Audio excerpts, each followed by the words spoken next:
Hello everyone. Today we shall see schedules of Indian Constitution. In the original Constitution, you have seen there were 8 schedules, and I told you schedules are like annexures. They are like tables or lists that you see in any book towards the end of the book, and they are for reference purposes, and they are not exactly put in the chapters. Similarly, schedules of Indian Constitution are also like these annexure of lists. What are there in these schedules we shall see, and reference to these schedules come from various articles of the Constitution. So from 8 schedules, 4 more schedules were added, and because of constitutional amendments, there was a need for amending the schedules and adding new schedules. So 4 more schedules are added, and now there are 12 schedules in our Constitution. You need to remember all these 12 schedules. Let us see these schedules one by one.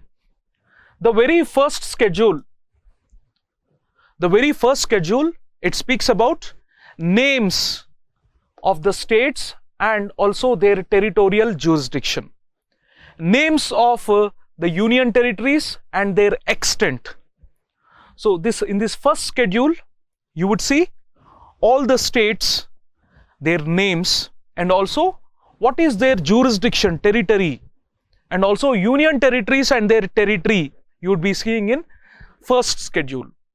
And there would be reference to these schedules from Articles 1 and Articles 4. There would be reference to these schedules. So you would see that in Article 1, you will find that India, that is Bharat, shall be a union of states, and the territory, it would be mentioned. So what are the states we are speaking about? Go and refer to first schedule. So if you go to first schedule and see, you would have the names and the territory of all the 28 states, and also the union territories, names of all the union territories, and also their extent also, all the 8 union territories and their extent you would be finding in this first schedule. So it is like a list of states' names and their extent, union territories and their extent you would be seeing. So every time in Article 1, Article 4, you need not mention all these list of states. That's why there is a reference from these articles to go and look at this first schedule. I hope you are understanding what are schedules. And second schedule speaks about emoluments, salaries, allowances, and privileges. So of whom? Of certain high constitutional offices. Certain high constitutional offices, you will find what are the emoluments, the perks, the salaries, the allowances that they get, the privileges. So why to mention all of them in the articles? So whenever there is a reference from the article, go and look at, you want to know the emoluments and allowances and privileges of the president, so go and look at second schedule. Like that you would find a reference. So which offices do you have here? Certain high constitutional offices. You would see the President of India, and also you would see the Vice President also, whom we are calling as the Chairman of Rajya Sabha. So Chairman of Rajya Sabha is only the Vice President becomes the ex officio Chairperson of Rajya Sabha. So also Vice President, or you can say Chairman of Rajya Sabha. The Governors of States, Lok Sabha presiding officers, that is the Speaker and Deputy Speaker, and you would see Rajya Sabha presiding officers, the Chairman and the Deputy Chairman, the Speaker and the Deputy Speaker of State Legislative Assemblies. So State Legislative Assembly, the presiding officers are there, and you are seeing even if there is a council, if the state has legislative council, then the presiding officers, the Chairman and Deputy Chairman of the state legislative councils, and also the judges of Supreme Court, the judges of High Courts, and CAG, Controller and Auditor General of India. So altogether you can see the President, Vice President, or you can put him in as the presiding officer, you would see, and governors are there. You are seeing the presiding officers of the union legislature and state legislature. So try to remember like that. Presiding officers of union legislature, that includes, you can say again Lok Sabha, Rajya Sabha, that is parliament we are speaking about. State legislature, again there may be state legislative assembly, and this is optional, state legislative council. So the presiding officers, the speaker, the deputy speaker, the chairman, the speaker, deputy speaker, okay, the chairman, who is the vice president, okay, the deputy chairman, okay. So even for state legislative assembly, legislative council, the speakers, deputy speaker, chairman, the deputy chairman, like that. So instead of remembering all of that, if you remember like this, that presiding officers of union legislature, presiding officers of state legislature, it covers all these categories. And also remember the judges, okay, judges of higher judiciary. Judges of higher judiciary means Supreme Court and High Courts. So judges of higher judiciary means Supreme Court and High Court. So they are covered. And one you have to remember, Controller and Auditor General. So with respect to their emoluments, allowances, the privileges that are enjoyed by these high constitutional officers are mentioned in Schedule 2. Then come to your third schedule. So in third schedule, you see forms of oaths and affirmations. Whose oaths and affirmations are mentioned here? Don't say high constitutional officers. There are of different categories. You would see different categories of officers and also candidates contesting for elections. You would see their oaths and affirmations. Oath, affirmation, the difference is that oath is taken in the name of God. Affirmation is not in the name of God. It can be on conscience, like that. So there may be people who do not believe in God or do not want to take oath in the name of God. So they can take affirmation. Okay. So what all officers are, who all come under this? You would see that here also, remember, you would see the judiciary, you would see judges, higher judiciary, judges of Supreme Court, judges of High Courts are there.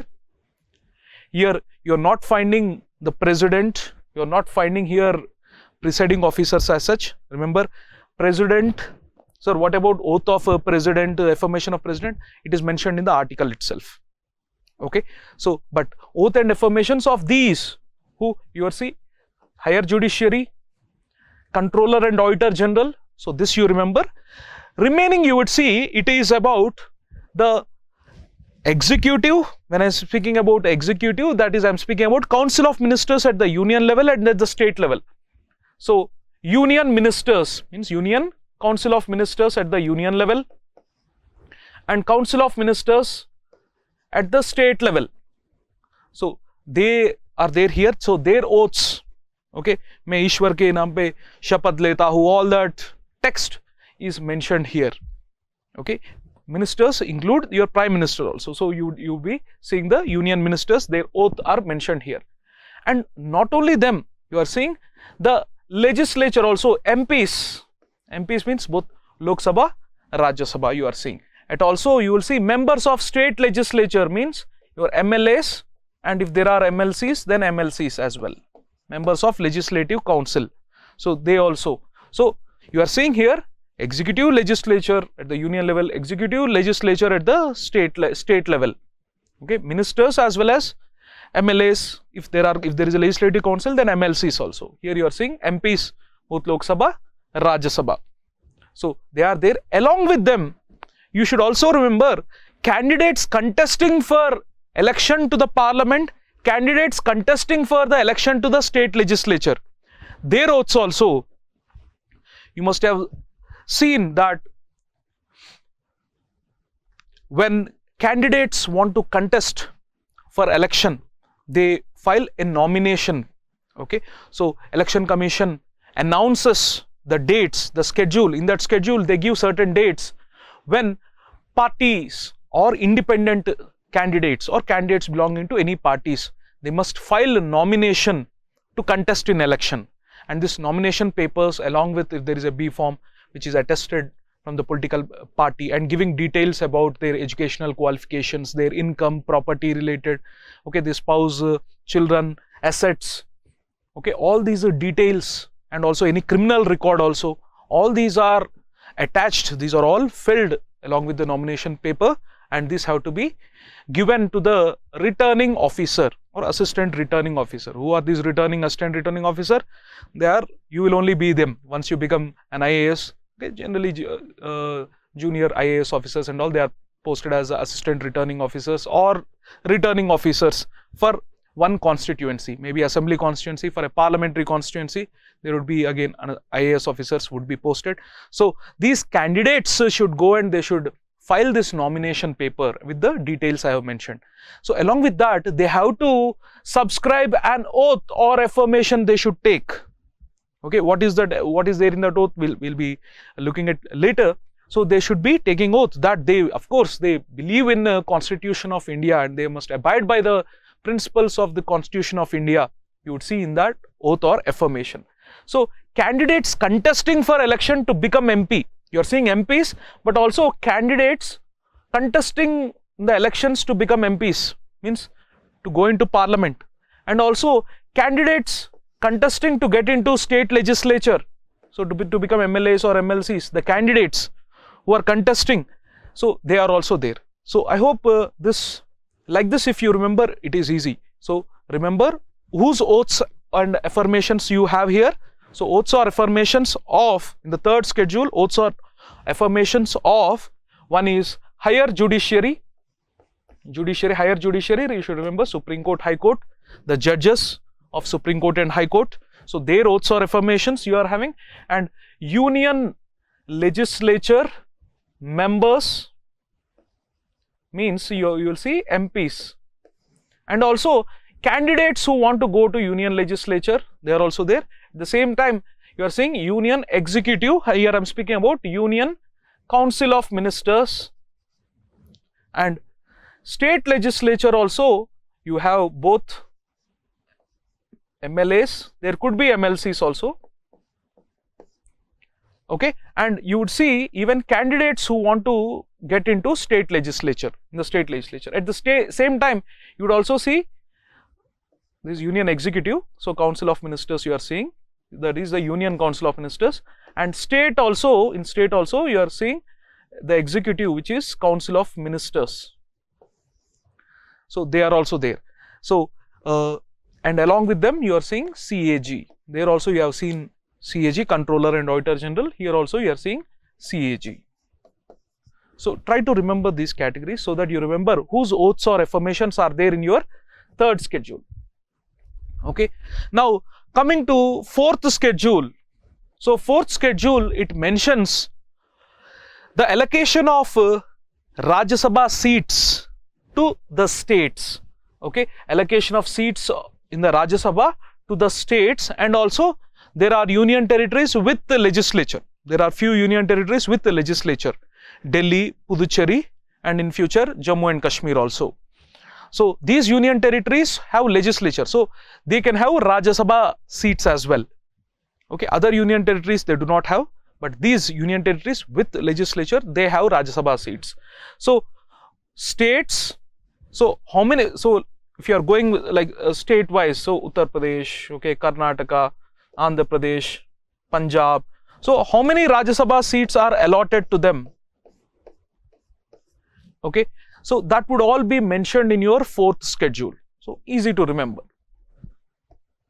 Okay, and coming to fifth schedule has provisions related to the administration and control of scheduled areas and scheduled tribes. Okay, so there are scheduled areas and there are some scheduled tribes are there. So with respect to them, administration is somewhat different, administration and control, some special provisions are there. So with respect to those provisions, you will find them in the fifth schedule you will find. Sixth schedule is also similar to fifth schedule, except that there are 4 states in which the administration of tribal areas in these 4 states. What are those 4 states? You would find Assam, Tripura, Meghalaya and Mizoram. So these 4 states, in these 4 states, with respect to administration of tribal areas in these 4 states, there are certain provisions. Those provisions you will find in the 6th schedule. Okay, so you can remember. So these are for other tribal areas. Here you are seeing these are tribal areas of these 4 states. So these are for, you would see, for scheduled areas and scheduled tribes in general, but specifically with respect to these 4 states tribal areas, so you would find them in the 6th schedule. So remember, this is 6th schedule. Okay, a mnemonic to remember is, you can remember like this is like ATM square. Okay, something like ATM square you can remember, and this ATM doesn't have money. Okay, money means Manipur, because some get confused. So ATM square, you said M means Meghalaya, Mizoram, or what else? Maybe Manipur. No, Manipur is not there in these 4 states. So ATM square without money, ATM without money, like that you remember. So ATM square.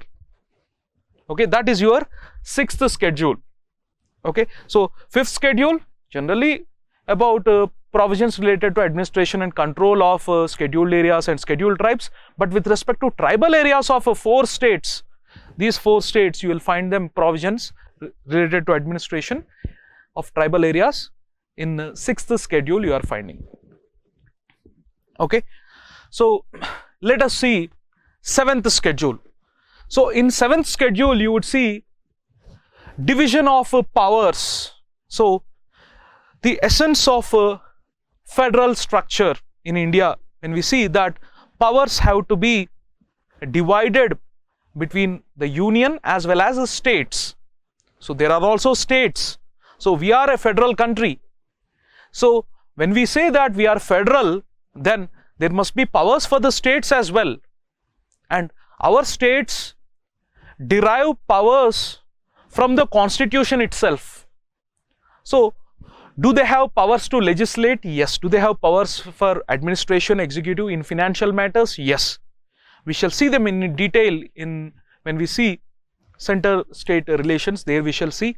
But so how are the powers divided? So division of powers into 3 lists. So you have list 1, list 2 and list 3. So list 1 is called as union list, list 2 is called state list, and list 3 is called concurrent list. Okay, like that into these 3 lists. Okay, the powers are divided, and we'll be looking at them, what are the subjects that are there in them. So on list 1, whatever the subjects that are mentioned in list 1, they are union list. Parliament can make laws on those subjects. In list 2, okay, state legislature makes laws on the subjects that are mentioned in list 2. In concurrent list, both parliament as well as state can make concurrent. So both parliament as well as state legislature, they can make laws with respect to those subjects which are in concurrent list. So like this, 3 lists, and what all subjects are there. So all the subjects in list 1, list 2, list 3, like that there is a long list of entries. These subjects are put as entries. So such entries you would see very long list. So why to put them in the articles of the constitution? So you would see in article 246 there is a reference. Go and see in your 7th schedule. So go and see in 7th schedule. Like that there is a reference rather than mentioning all those subjects. Okay, so that is your 7th schedule. We'll be seeing some of the subjects as when we discuss center-state relations. Then coming to 8th schedule. 8th schedule has languages. Okay, languages which are recognized by constitution. Constitution as on today, it recognizes 22 languages. There are hundreds of languages in India, but Constitution recognizes 22 languages.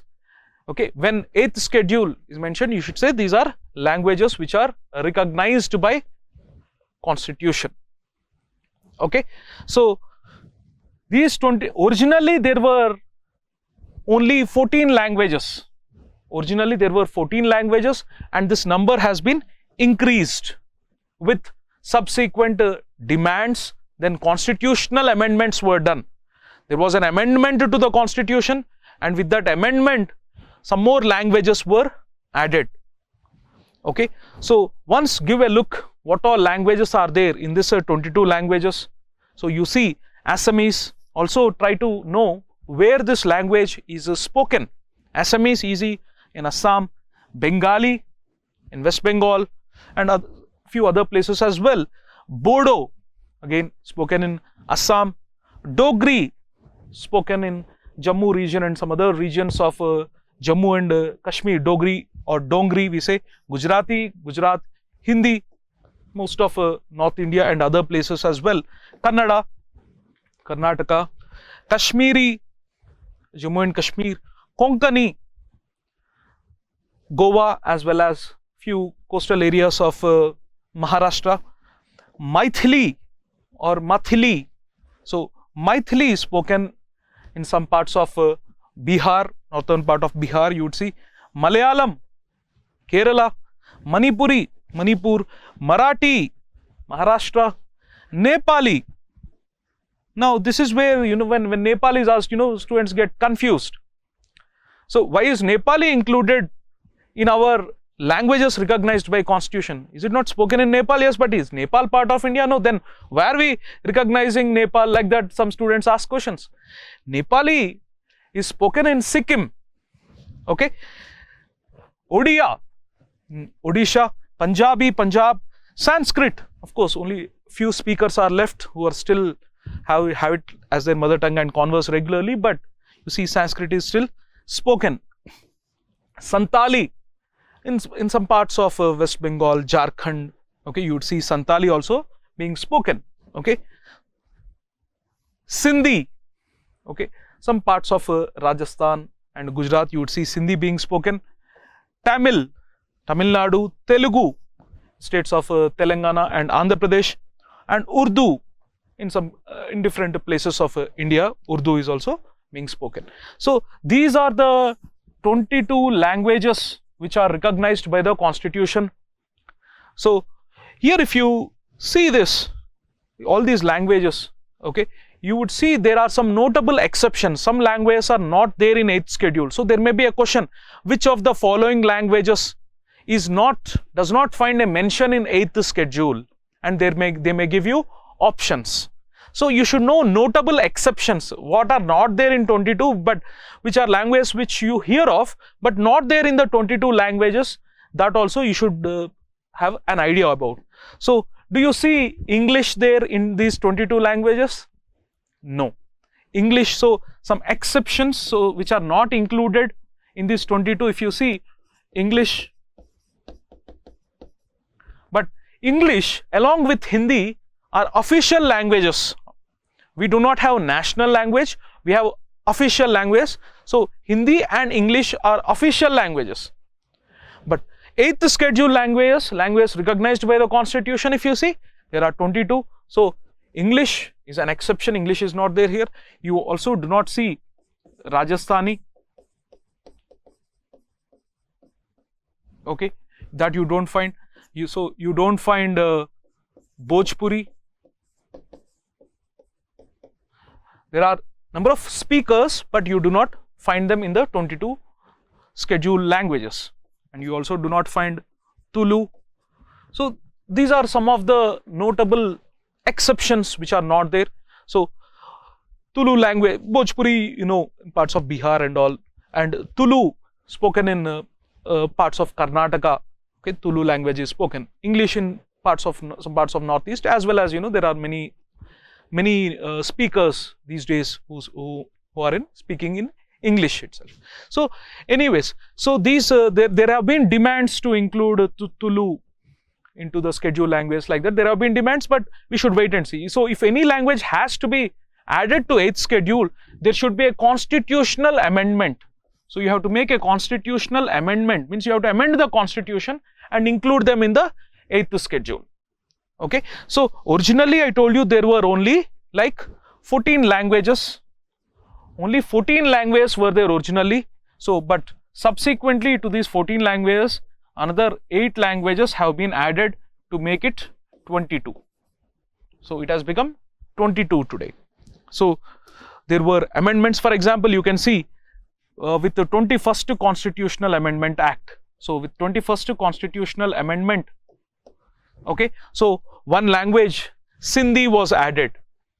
Okay, so there was one language which was added, and then you can see with this 71st Constitutional Amendment Act 1992.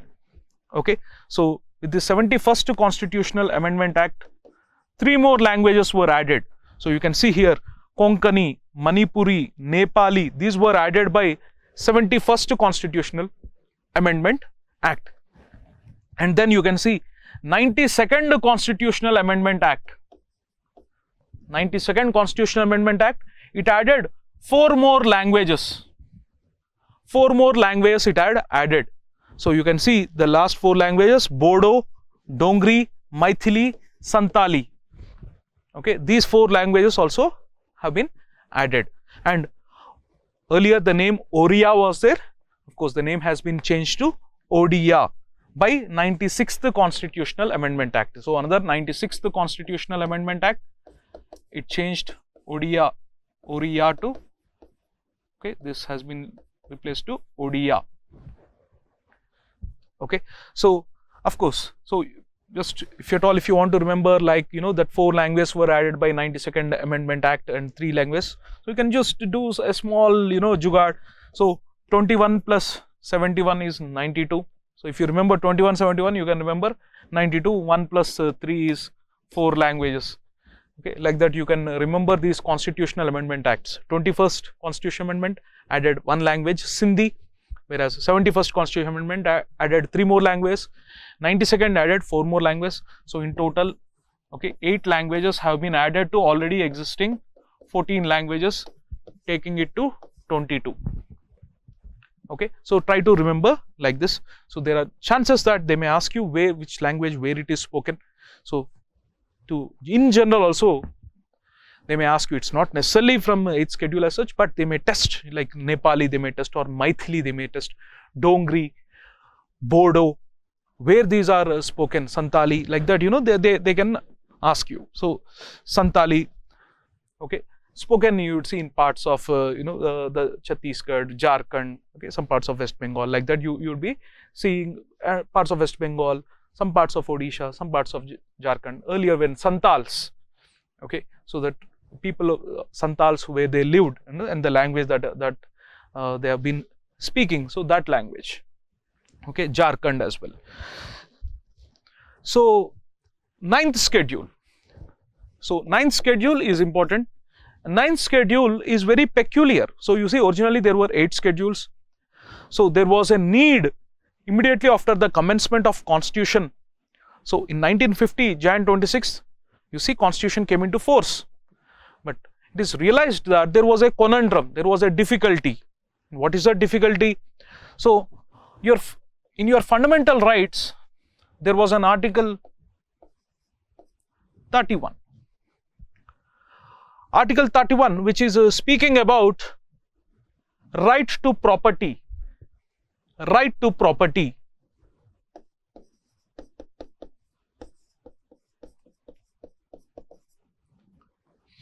Even Article 19, Clause 1, Subclause F also, which was there earlier. So it also spoke about right to acquire and hold and dispose of property. That was there. So specifically Article 31 spoke about right to property as a fundamental right. So one thing about fundamental rights is, if fundamental right is violated, the aggrieved person can go to the Supreme Court or even High Courts for enforcement of fundamental rights and may ask remedies. Please enforce my fundamental right. It is being violated. So give me back my right. He can ask for restoration of fundamental right. If any fundamental right is being violated, directly he can go to Supreme Court as well. So that is enforceability of fundamental rights. So immediately after Constitution came into force, you would see that this right to property also has come into force. On the other hand, there are socialist directive principles of state policy. So there are principles of socialism. Yesterday we were looking at socialist nature of Indian state. Yes, we are not communistic socialism, but a mix of Gandhian as well as Marxist ideologies with that kind of socialism, democratic socialism we have. So it is also to reduce inequalities in income and property.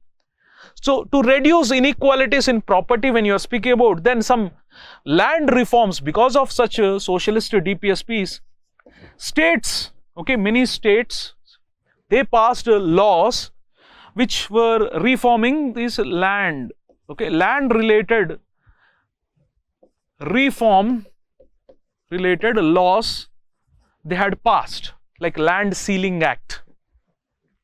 So you cannot own more than this lakh, because people used to own like thousands and thousands of acres of land. So whereas there were landless people, many landless peasants were there. So this inequality should be reduced, because ours is a socialist state.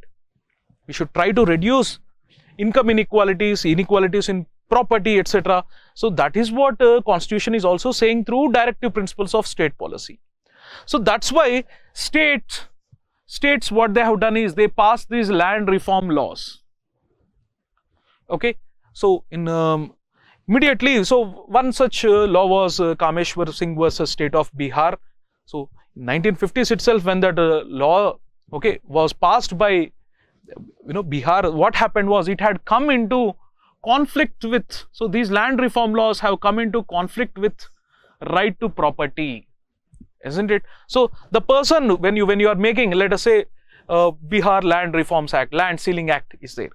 So once a law is made, okay, so if it is coming into conflict with fundamental right, then because you are saying that you cannot own more than this much land, and the other land will all be like distributed, and the state would acquire that land by giving certain compensation.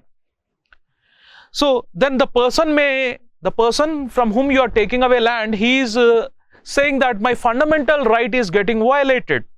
My right to property is getting violated because of your land reform laws. So that person, he goes to Supreme Court or High Courts and says that restore my fundamental right. So and strike down these land reform laws, because they are violating my right to property. So these land reform laws are not good in law, are unconstitutional, because they are violating my fundamental right to property. That is what the person would go and urge. He would file a writ petition in the Supreme Court or High Courts and say that these land reform laws have to be struck down. They are unconstitutional, they are violating. So then the Supreme Court would say that this is correct, right to property is a fundamental right, and fundamental right are very important, they are enforceable in courts of law. So whereas your state legislatures, so they are passing these land reform laws. So land reform laws, if they are against right to property, so court was striking them down. Supreme Court was striking them down because they are violating right to property. But on the other hand, the Constitution itself is through directive principles of state policy, it is saying you must try to reduce income inequalities, reduce inequality. Then how to simultaneously see that fundamental right is also protected, and these land reform laws, and through land reform laws also reduce inequality. So this is the conflict that the government at that time was facing. So that's why, like a way of innovative method was found out through this 9th schedule, saying that suppose states pass any land reform, any kind of laws, especially it started with land reform laws. So let us say any laws that the states make, these laws, if they are placed in 9th schedule, if any laws that are placed in 9th schedule, such laws will be immune from the purview of Supreme Court.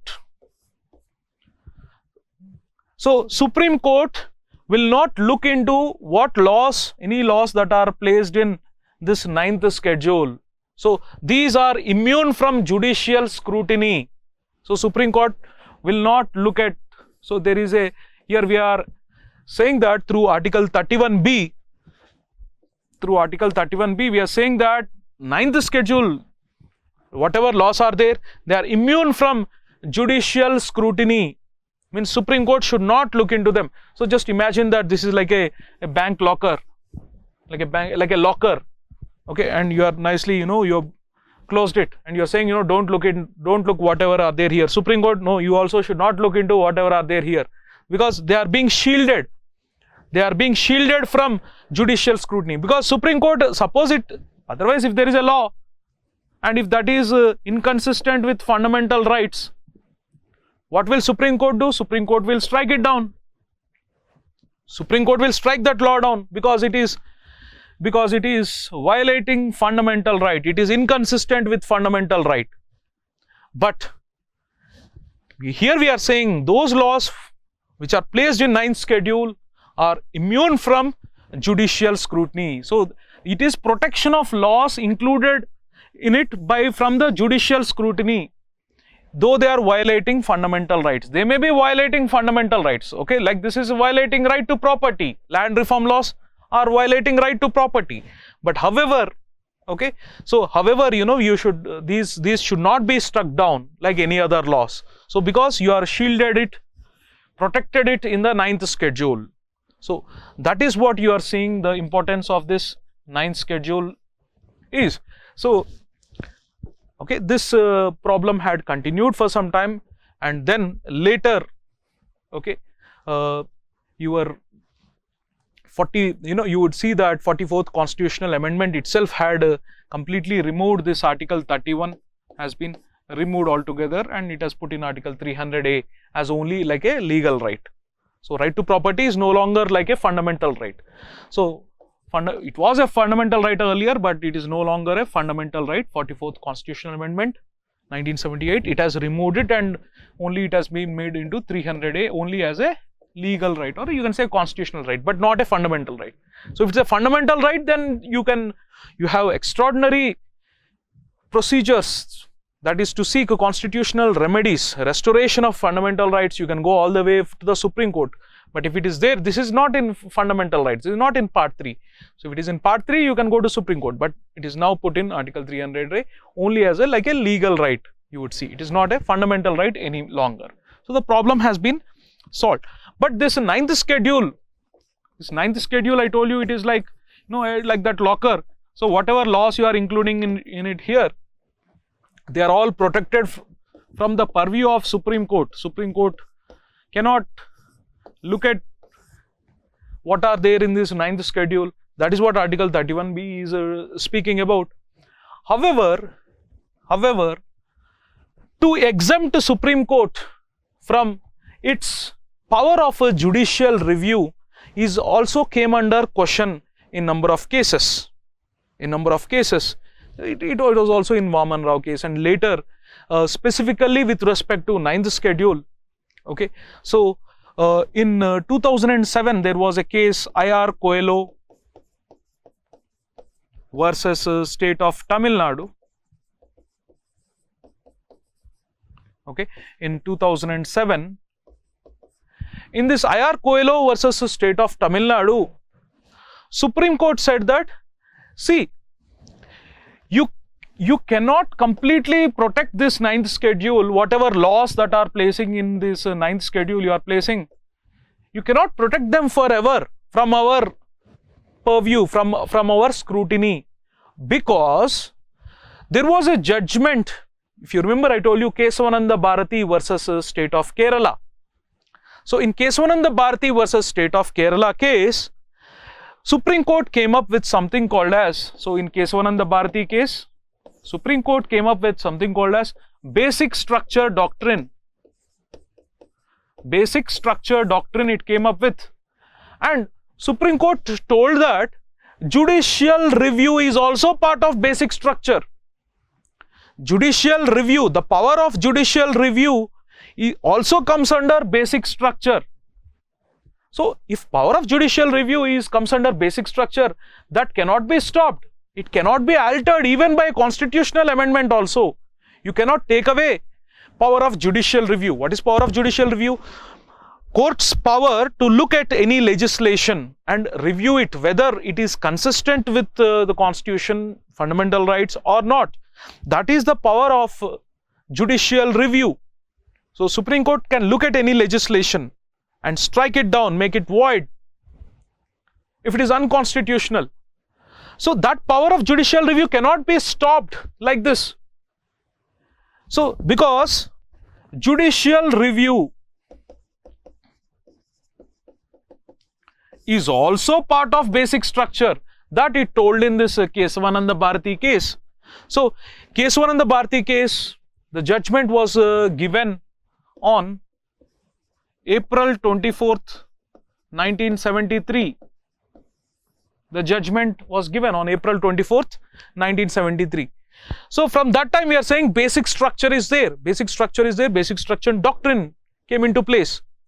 So in I.R. Coelho case, I.R. Coelho versus State of Tamil Nadu case in 2007, Supreme Court said ki, dekho, whatever laws you have put in 9th schedule before April 24, 1973, okay, we won't touch them, we won't look at them. Fine. If you have placed them before April 24, 1973, if you have put in this locker, these laws, we won't check them for, we won't check them for scrutiny. But on April 24, 1973, we told that basic structure doctrine is there and judicial review is part of basic structure. So after April 24, 1973, let us say, okay, up to here you have put up to April 24, but after April 24, 1973, you have put some laws. So these laws, though you have put in 9th schedule, they will come under judicial scrutiny. So they cannot be completely exempt from judicial scrutiny. So we are saying that after April 24th, 1973, that is the date of Kesavananda Bharati judgment. So after that, the laws included in the 9th schedule are not immune. They are no longer immune from judicial scrutiny. So they are now open to judicial review. They are open to judicial review. So that is the judgment in I.R. Coelho versus State of Tamil Nadu case of 2007. So remember, this is important. So that is about 9th schedule. So 9th schedule, now if any law is placed in 9th schedule, is it open for judicial review? Yes, it is open for judicial review. It is no longer immune. So which laws are then protected? Then before April 24, 1973, if you had placed only those laws are immune from judicial scrutiny. So that is what I.R. Coelho judgment had told, because judicial review is a part of a basic structure that is told in Kesavananda Bharati judgment. Okay. So, and the last law that was placed in 9th schedule was way back in 1994. In 1994, with respect to I think Tamil Nadu reservation of backward classes, so they have made one change and that was placed in the 9th schedule. So that was the last law, as far as I remember, that was the last law which was placed in 9th schedule. After that, there were no new laws placed in 9th schedule, and now also it doesn't serve that purpose also now, because their 9th schedule itself was devised to like protect them from the judicial review. So it was like an innovation. Okay, but if it is not serving the purpose after I.R. Coelho judgment in 2007, if it is not serving the purpose, that's why now it is almost, it doesn't make sense to actually place any law in the 9th schedule. So anyways, the earlier land reform laws, they were all placed in the 9th schedule. So I hope you understood what is 9th schedule. Okay. So 10th schedule. Okay. What is 10th schedule related to? 10th schedule, remember, is all for, against these jump Jilanis. So who are these jump Jilanis? People, who get elected, who defect to another party.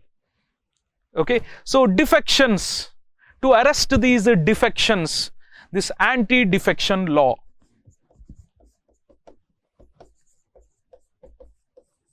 So 10th schedule is about this anti-defection law. So provisions related to disqualification of members of parliament or state legislature on the grounds of defection. So defection, we'll be speaking about defection when it comes under defection. We'll be speaking when we discuss parliament, their disqualifications, there we shall speak about. So this 10th schedule was added by 52nd Constitutional Amendment Act. Remember this is important. 52nd Constitutional Amendment Act in 1985. At that time Rajiv Gandhi government was there. So parliamentarians, they decided in 1985, they decided that there are too many defections happening. So there was a person by name Gaya Lal. Okay, so he went from Janata Party to Congress, Congress to Janata Party, again to Janata Party, like that. He had moved within a fortnight. He had changed like 3-4 times. He had changed parties. So from there came the coined this slogan Aya Ram Gaya Ram. So because of that, Gaya Lal, who had kept shifting these parties, and you see number of legislators also who keep shifting from one party to another party, defections. So to discourage these defections and to actually disqualify such members, you have this anti-defection law. Yes, there are some issues with the anti-defection law, which becomes a topic for your main examination, but not for prelims. For prelims, you remember that this anti-defection law is there, and 52nd Constitutional Amendment Act had brought this 10th schedule that deals with anti-defection law. So this, in fact, 9th schedule came up with the very first constitutional amendment itself. The very first constitutional amendment brought this 9th schedule way back in 1951. Okay, so this is, I told you, constitutional amendments. If you are amending the constitution as per procedure of Article 368, Article 368 speaks about the procedure to amend constitution. So if you are using them, then it gets a prefix by the number. So first Constitutional Amendment Act, second Constitutional Amendment Act, third, 52nd Constitutional Amendment Act, 21st, okay, 71st we have seen, okay, 92nd, like that you are seeing Constitutional Amendment Acts, they are prefixed by number, Constitutional Amendment Acts. Okay, so I hope you have understood 10th schedule. And then 11th schedule. 11th schedule speaks about powers, authorities and responsibilities of rural local self-governments, that is panchayats. So panchayats, with respect to panchayats, powers, authorities and responsibilities of these panchayats, which may be devolved by the state legislature. So there are about 29 matters, okay, they are like subject matters, 29 subject matters over which panchayats may be given those powers. So those 29 matters, all those 29 matters are mentioned in your 11th schedule. Okay. Similarly, 12th schedule. 12th schedule is with respect to urban local self-governments, that is your municipalities. Municipalities, and they may be given on 18 matters. On 18 matters, they may be given powers, authorities, responsibilities. So these are mentioned in your 10th schedule, 11th schedule and 12th schedule. 11th schedule and 12th schedule, these are mentioned. Okay, so 11th schedule was added by 73rd Constitutional Amendment Act. Very important, 73rd Constitutional Amendment Act. So the 73rd Constitutional Amendment Act, it has constitutionalized your panchayats. We will be seeing them. And 74th Constitutional Amendment Act, it has got constitutional recognition to urban local self-governments, that is municipalities. So they came in 1992. Okay, 73rd and 74th Constitutional Amendment Acts, very, very important.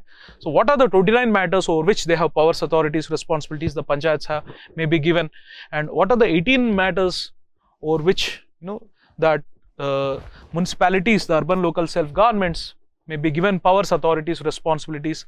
They are mentioned in 11th schedule and 12th schedule. So I hope you got an understanding of all your schedules. Okay, so one trick to remember all these 12 schedules, one trick to remember them is that you can see here the first schedule. So it's speaking about, so there is like one mnemonic you can remember, that is tiers of old PM. Tiers of old PM, like that you can remember. So what is this? Just like a mnemonic to remember. Tiers is about, see what is the very first, so these are the 12 schedules, like that you can remember. So T is speaking about a territory, names of the states and territory, right? Names of the states and names of the union territories and their territorial extent. So like territory. So you can, from that you can remember. What is the emoluments? Emoluments, privileges, the facilities that are being given. So emoluments.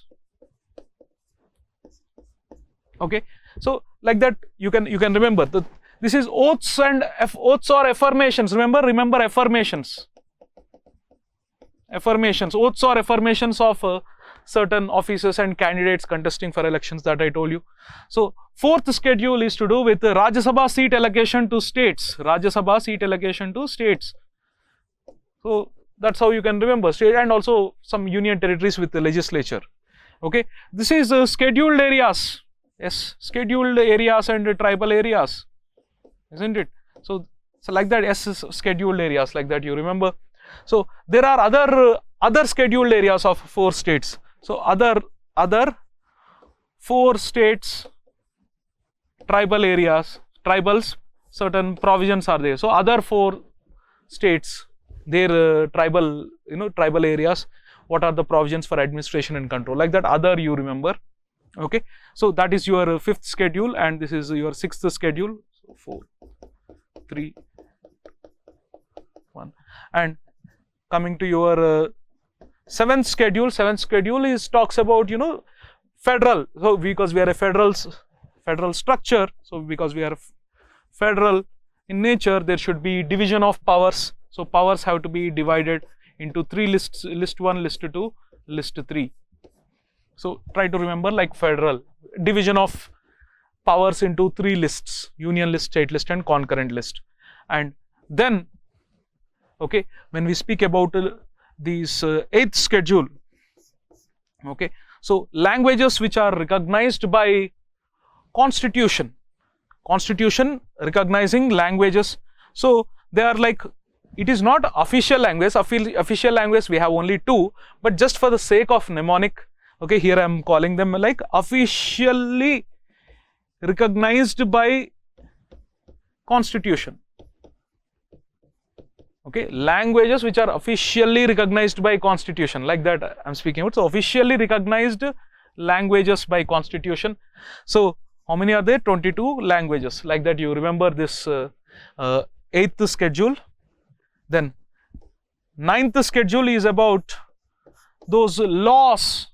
Okay, laws like land reform laws, land reform laws, which are, though it is not specifically land reform laws, any laws which are placed in 9th schedule, they are shielded from the judicial review, judicial scrutiny, we say. So these, remember, like L, laws or land reform laws, like that you remember L. Okay, then 10th schedule is about defection. So it's not about defection, it's about anti-defection, disqualification, okay, with respect to anyone who is a defect. So remember it like defection. Okay, 11th schedule is about panchayats. Okay, the 29 matters that are listed, powers, authorities, responsibilities for panchayats, and 12th schedule is for municipalities. So the 18 matters over which powers, authorities, responsibilities may be devolved to municipalities. So those you find in the 12th schedule. So that's why it's a mnemonic. So if you remember, like tiers of old PM, like that you can, like, just imagine like old PM, like Prime Minister Manmohan Singh, he's in tiers, something like that. If you have an image, you can remember. Okay, these are 12 schedules. I hope you have understood schedules. It is easy, but you should remember, if a schedule is asked, you should be able to tell what is there in that schedule, or if those provisions are mentioned, then you should be able to tell which schedule they are there. Okay, so there was a question asked in 2018. Okay, So it is saying, the question statements, consider the following statements. Parliament of India can place a particular law in the 9th schedule of the Constitution. Parliament of India can place a particular law in the 9th schedule of the Constitution. Yes. Yes. The validity of a law placed in the 9th schedule cannot be examined by any court. Cannot be examined by any court, and no judgment can be made on it. If you place a law in 9th schedule, it cannot be examined by any court and no judgment can be made on it. Is this statement correct? Especially after I.R. Coelho judgment 2007, will this statement be correct? The second statement?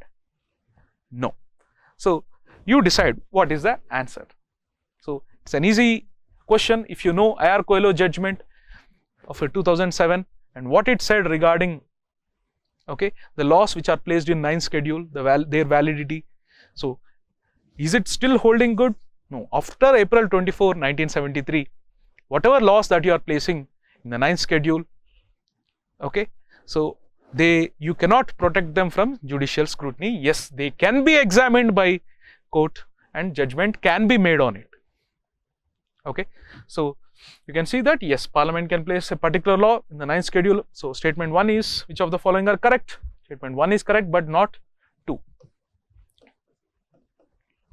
So this is the answer. So this is about the 12 schedules. So if any question does come, it is easy for you to answer if you have understood them properly.